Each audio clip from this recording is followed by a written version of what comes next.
감독님, 네, 멋진 예술 작품을 만날 때 보통 그 아우라에 압도되기도 하죠? 네, 그렇죠. 그런 순간이 작품을 보는 즐거움이기도 하죠. 네. 보통 아우라라는 단어가 범접할 수 없는 고고한 분위기, 그런 뜻을 내포하고 있는데요. 오늘 만나볼 전시가 아우라는 모퉁이에서 만나지입니다. 아우라는 모퉁이에서 만나지. 네. 네, 재밌는 조합이죠? 독특하고 재밌는 조합인데, 일상에서 예술을 접할 수 있다. 뭐 이런 뜻을 내포하고 있는 것 같기도 해요. 네. 또한 또 전시장 공간을 은유해서 표현한 느낌인 것 같기도 한데요. 네, 전시 제목에서부터 여러 상상을 하게 만드는 전시인데요. 네. 직접 살펴볼까요? 그럴까요?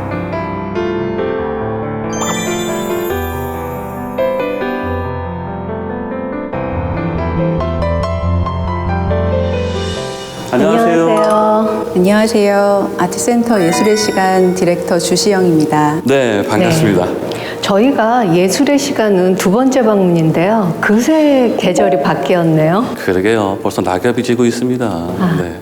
근데 그 지난번 전시 낙관주의자 아주 흥미롭게 봤거든요. 그래서 이번 전시도 많이 기대가 되는데 어떤 전시인가요?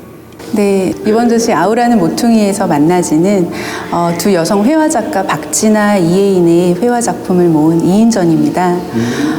지금 현대 시대의 기술이 발달하면서 이미지가 계속 복제되는 시대에 살고 있고요. 엄청난 양의 이미지를 복제하면서 우리가 그 이미지를 소비하면서 살아가고 있는데요. 이 시대에서 원본의 의미 또 원본의 아우라가 가진 의미를 생각해 보는 것은 중요하다는 생각에서 출발했습니다. 네. 근데 이혜인, 박진아 작가 두 작가를 조합해서 기획한 특별한 의도가 있으신가요? 네, 박진아, 이혜인 작가 모두 일상생활의 반경 안에서 자신의 주변을 탐구하고 또 그 장면을 포착해서 화면에 담아낸다는 공통점이 있는 작가들인데요. 하지만 전혀 다른 방식으로 자신의 작업에 접근한다는 것에서는 굉장히 다른 회화 세계를 구축한다고 볼 수 있을 것 같습니다. 네. 박진아 작가의 경우는 스냅 사진을 직접 촬영해서 그 사진을 재구성해서 캔버스에 담아내는 작업을 하고 있고요. 그리고 이혜인 작가는 본인이 그 대상에게 직접 들어가서 대상과 교감하면서 사생하는 작업으로 을 진행하고 있어요. 그래서 그런 점에 있어서는 두 분이 소재를 차용하는 방식은 공통적이지만 또 작업에 접근하는 방식은 굉장히 다른 면에 있어서 두 분의 작업이 흥미롭다고 저는 볼 수 있었고요. 그리고 또 다른 점은 독산동을 매개로 이제 두 분이 만난다는 점이에요.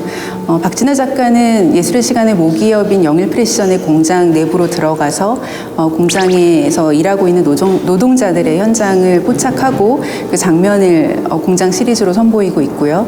그리고 이혜인 작가는 2016년에 금천예술공장 레지던시의 입주 작가로 있는 동안 이 지역에 있는 골목의 풍경들을 사생하면서 슈퍼테이블이라는 시리즈를 선보였습니다. 이런 점에 있어서 두 분의 2인전이 의미 있다고 볼 수 있을 것 같습니다. 네. 두 작가의 공통점과 대비점, 그거를 비교하여 찾아보는 재미도 꽤 솔솔할 것 같은데요. 직접 작품들을 보면서 대화 나누시죠.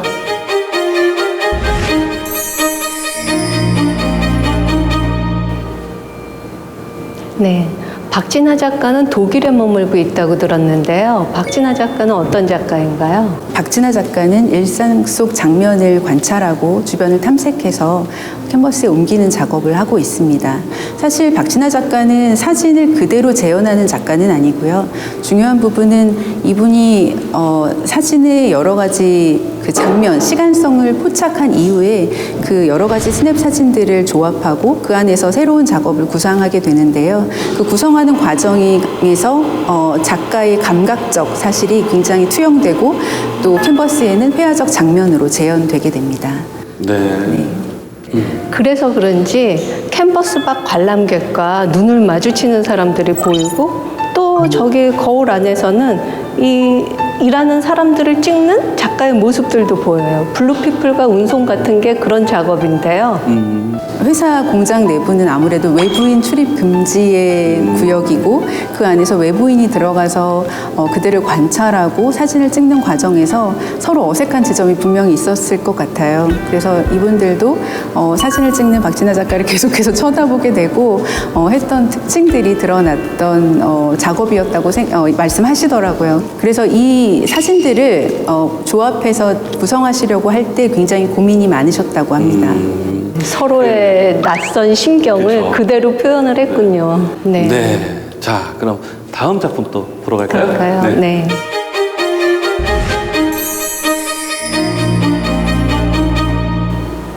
네. 그런가 하면 이쪽에는 관찰자를 의식하지 않고 일에 몰두하고 있는 사람들을 그렸네요. 이렇게 멀리서 관찰하면서 그리는 게 박진아 작가님의 특징이라고 들었는데요. 네, 맞습니다. 박진아 작가님은 대부분 선생님 말씀하신 대로 일정한 거리를 두고 대상을 관찰해서 그 장면을 포착하는 작업을 하고 있는데요. 실험실의 소식과 샘플 같은 경우 두 작품 모두 거리를 유지하고 있습니다. 근데 디렉터님, 듣기로는 이 작업 과정을 소개하는 드로잉도 같이 전시되고 있다고 들었거든요. 그럼 우리 그 드로잉을 보면서 조금 더 대화를 나눠볼까요? 네.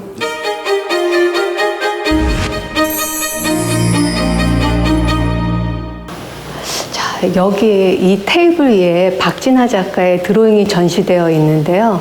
이번 전시에서 최초로 공개된 거라면서요.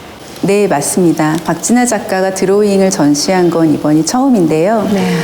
대형 사이즈의 유화 작품을 준비하고 구상할 때 어떤 과정을 거치는지 평소 박진아 작가를 좋아하셨던 분들은 굉장히 흥미롭게 보실 수 있는 테이블이 될 것 같아요.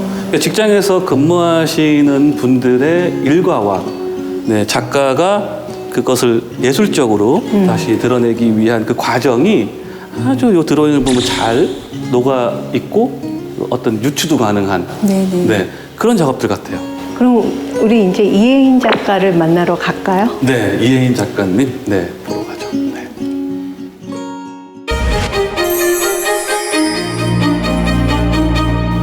네.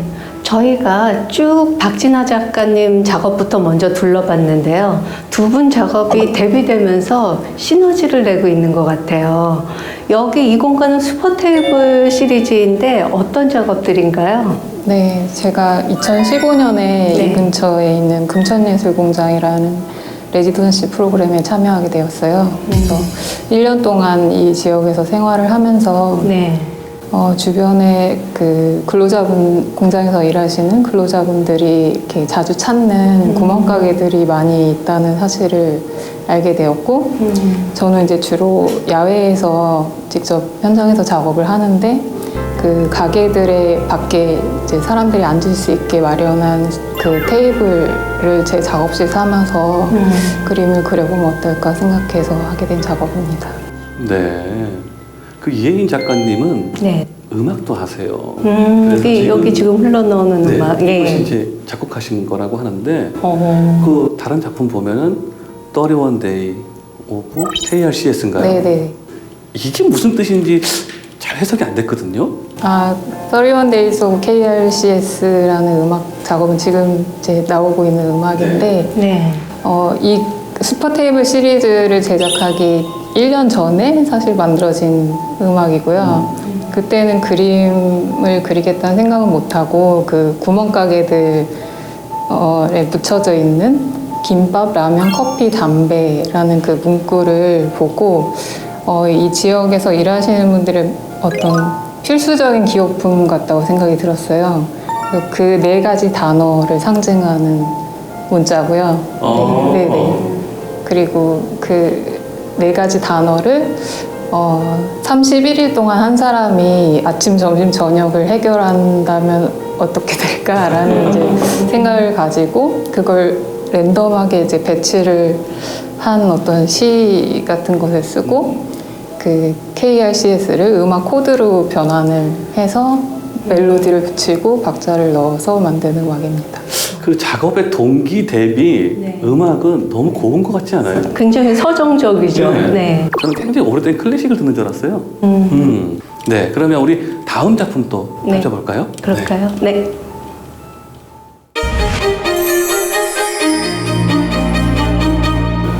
네. 그전 작업은 야외 사생으로 그렸다 하면 이번 작업은 뭔가 가상 공간의 경계가 보여요. 네. 뭔가 새로 시도를 한 작업 같은데 어떤 작업인가요? 이 XDXD라는 회화 시리즈는 제가 주로 야외에서 현장에서 작업을 직접 어떤 대상을 보고 그렸다면은 네. 이 그림 같은 경우에는 화상 통화를 통해서 보이는 장면을 라이브로 그린 그림들이에요. 네. 네, 2018년에 타이페이에서 제가 전시를 할 수 있는 기회가 있었는데 네. 그 갤러리 측에 제가 이제 대만 분을 한 분 소개시켜 달라고 부탁을 드렸고 그쪽에서 루이라는 이름의 사운드 아티스트를 소개해 주셨어요. 그래서 그분과 저와 이제 10번의 화상 통화를 통해서 만남을 갖고 그 과정을 기록한 작업입니다. 네. 근데 보통 저희가 생각하기엔 야생 작업보다 실내 작업 하면 좀 더 터치가 정교해야 되는데 오히려 야생 작업보다 터치가 더 거칠어요. 네. 그럼 왜 그런 걸까요? 네, 그 이유는 화면을 보고 그리더라도 그 화면 자체의 상태에 따라서 또 그 안에 움직이고 있는 사람이 움직이는 그 방향에 따라서 픽셀이 계속해서 움직이더라고요. 저도 그걸 작업을 하면서 알게 됐는데 그리고 인터넷 상태가 안 좋을 때는 화면이 끊기기도 하고 색깔이 많이 바뀌기도 하고 이런 굉장히 유동적인 상황 때문에 붓질도 더 많이 움직이게 되었습니다.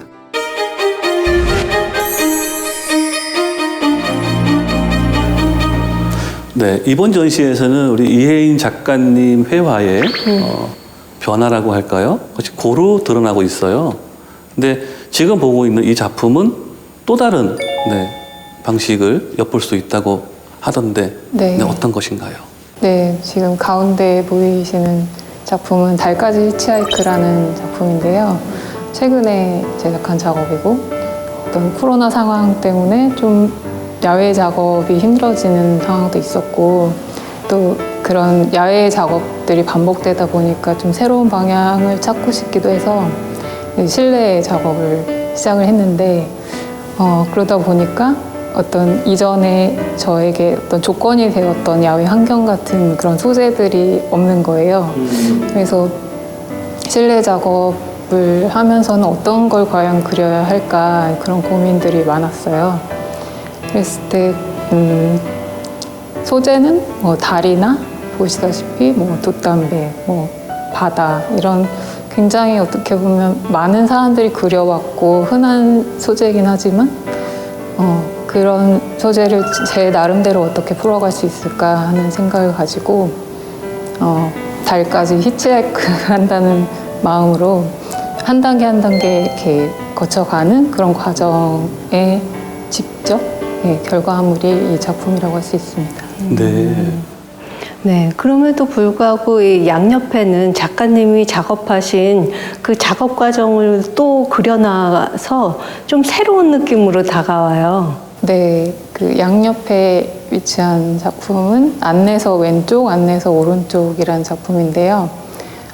이 작품은 지금 가운데 있는 달까지 히치하이크 그림을 그리는 과정에서 저에게 환경적으로나 내적으로나 이렇게 영향을 주었던 작업실의 풍경이라든지 혹은 이 그림을 그리기 위해서 끄적였던 어떤 드로잉의 흔적들 또 썼던 일기 이런 것들이 하나의 독립된 작품이 될 수도 있지 않을까 하는 생각에서 하나의 드로잉 작업으로 만든 그림입니다. 네. 네, 예술의 시간을 찾는 많은 관람객이 있을 텐데요. 네. 그 관람객들을 위해서 한마디 하실 말씀이 있다면 뭐가 있을까요? 일단 이 독산동이라는 지역에 이런 예술 공간이 잘 없었는데 이 공간을 통해서 저의 이 지역에서 작업했던 작품을 다시 한번 보여드릴 수 있어서 보람이 있고, 또 보시는 분들은 이제 박진아 작가님의 공장 그림이라든지 저의 독산동 풍경 작업이라든지 이런 걸 감상하시면서 또 밖으로 나가셔서는 그 풍경을 또 새롭게 보실 수 있으면 좋겠다는 생각을 하고 있습니다.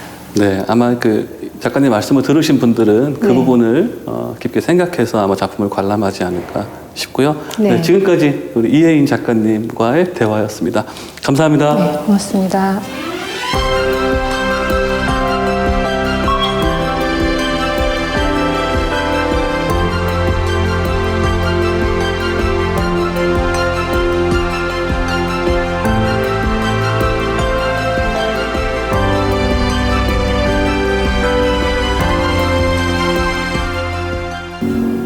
네, 그런데 지금까지 아우라는 모퉁이에서 만나지라는 네. 주제의 전시를 관람했는데요.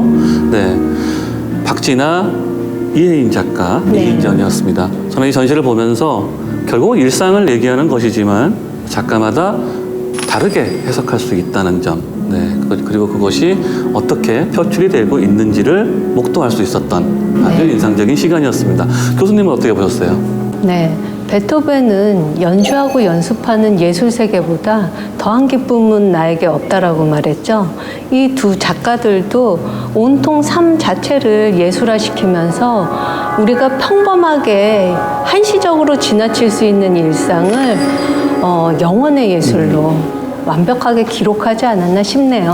네, 그렇습니다. 자, 예술의 시간, 네, 아주 특별한 공간에서 진행된 오늘 여기까지 하고요. 네. 다음에 또 뵙도록 하겠습니다. 네. 수고하셨습니다.